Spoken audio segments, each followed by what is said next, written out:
Pogi. Tropang Pogi. Sali ka na ka-Pogi. Hello guys! Sa akin mga ka-Facebook, sa Twitter, ka-Friendster, uso pa ba yun? Lahat ka dyan, hello! Mga pare ko dyan, mga tol, tara, samahan nyo kami. Ayan, nagkita na naman tayo pagkatapos ng isang linggo. Ako nga pala si Kabotling Paulo. At ito naman si Kabotli Jasmine. Tara guys, samahan nyo ulit kami, may bago tayong adventure. Siguradong marami tayong mapupulot na aral at kasiyahan dito. At kasama din natin sina Kabotli Patrick at Kabotling Jello. At ngayon, Ang pag-uusapan natin ay tungkol sa mga luho. Tara guys, tignan natin kung ano ba mga iba't ibang luho ng mga tao yan. Let's go! Tuturing din na isang luho ang paggastos ng sobra sa mga pampalipas oras. Nagpunta ang inyong mga kabotli sa isang kilalang lugar na paboritong pampalipas oras ng ating mga kabotli viewers. Itago na lang natin ito sa pangalang time zone. imbis na magsayang ka ng pera sa mga pantamad na laro tulad ng mga ito,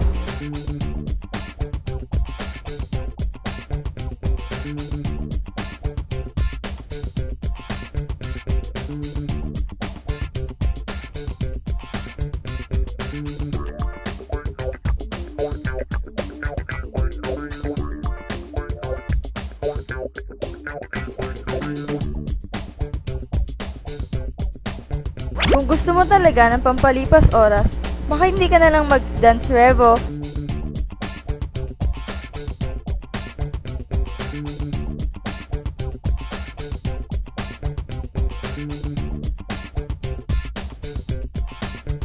Basketball at iba pang mga katulad nito. Makakapag-exercise ka pa. Ang mga physical na larong ito ay mas mura kaysa sa ibang mga arcade sa lugar na iyon. Para sa akin, mas makakatipid ako kung magko-claw machine na lang ako. Sa 15 pesos ko, may chance na akong makakuha ng magandang stop toy. O diba? Sa enjoy pa. Naglalaro na ako, pwede pa akong manalo. Bakit ka naman aasa sa claw machine kung pwede ka naman bumili? Mapipili mo pa yung gusto mo. Sigurado ka bang makakakuha ka sa 15 pesos na halaga na claw machine? Sabihin na nating nakasampu kang subok. Kung susumahin, 150 ang magagastos mo. Mas masaya nga eh. Tsaka mas makakatipid pa ako kung dito na lang ako. Dito, wala akong talo at may sigurado pang candy naman sa dulo. May candy ka nga na makukuha, hindi mo naman nasulit yung tinipid mo. Walong candy para sa halagang 15 pesos? Tignan mo nga, hindi ka nga nakakuha kahit isang candy eh. Ay, oo nga no. Sayang. Di bale, susunod, bibili na lang din ako.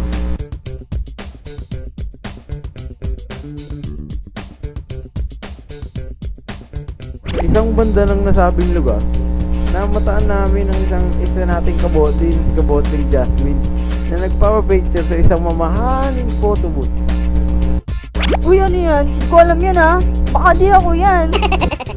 Talagang 39 pesos, dalawang wallet size na picture lang ang makukuha mo. Hindi pa high quality ang mga larawan.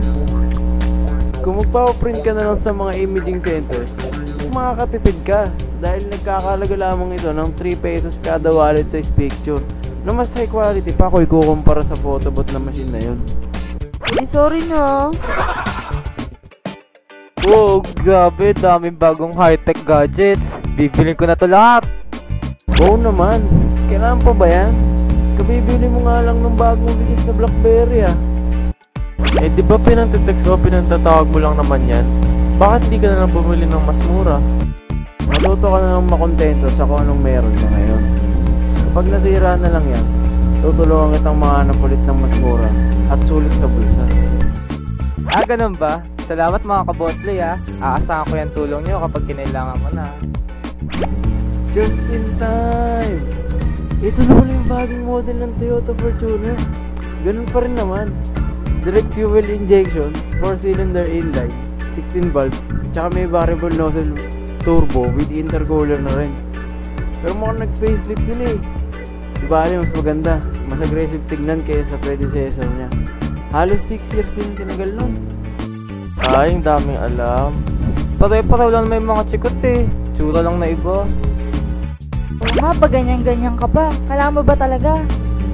Siyempre naman, pamulit ko sa pang-araw-araw ko. 3 buwan ko na rin gamit yun eh. Sa'yo na nang galing. Maluho ka nga. Okay pa naman yun ah. Bagong-bago pa nga eh. Hindi ka na ba nakontento dun sa dati mong sasakyan? 3 buwan na ang gamit yun ha. Sayang naman kung bibili ka na naman ng bago. Pampapalit mo lang naman. Sobrang mahal pa. Tama na nga. Alam niyo naman gusto ko na tong bilhin eh. Alam mo kabotling Paolo, huwag mo na titignan ang lahat ng positibo at magagandang epekto nito. Kung titignan mo, mas mahirapan ka pa sa parking at poproblemahin mo pa ang kondisyon at maintenance nito. Hassle pa, diba? At sa halip na kotse, motor na lang ang bilhin mo. Ang motor, mas mura mong mabibili kaysa sa kotse. Mas matipid sa gas, iwas traffic pa. Ay nako kabotling Jello, mukhang hindi ka rin makakatipid dahil lapitin ka ng aksidente eh. Lalo na pag barbado ka pa sa kalsada. Malaki pa magagastos mo kapag na-hospital ka. Tsaka gagastos ka rin naman sa pampagas eh. Kaya halos pareho na yung hassle sa kotse. Tama ka kabotling Jasmine. Hindi ba't mas makakatipid tayong lahat kung magko-commute na lang? Tama! Nakatulong tayo sa hanap buhay ng mga namamasada. At komportable ka pa dahil hindi ka na mamumroblema sa paghahanap ng parking at ng pinakamaikling daan. Hassle-free! Sinamahan naman namin si Kabotling Jasmine sa kanyang pamimili. Napadpad kami sa isang lugar na tinatawag na Forever 21. Tila gustong gusto niya dito. Nakita naming mahal ang mga bilihin. Hindi ba luho rin yun? Hindi ah. Nagagamit naman yun sa pang-araw-araw eh. At isa pa, pangtanggal ng stress na din ng mga kababaihan yun. At pwede na rin maging reward para sa amin. Kailangan pa bang mahal? Eh, ano na lang mga sasabihin ng mga tao sa akin kung hindi naman branded ang mga sinusuot ko? Bakit? Di naman nila malalaman kung branded o hindi ang suot mo eh. At hindi na mahalaga ang sasabihin nila.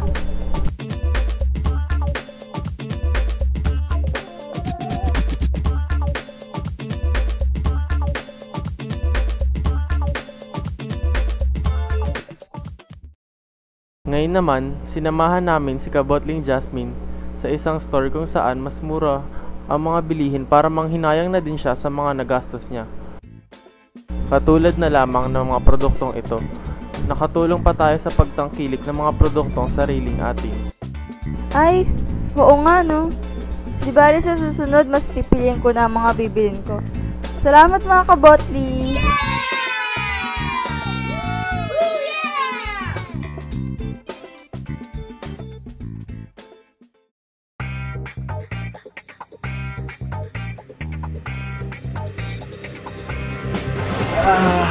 Ay, nakakapagod! Ayan mga kabotli, natapos na may isang araw na paglilibot kasama ang inyong mga katropang botli. Sana may mga natutunan kayo. Hanggang sa huli! Paalam!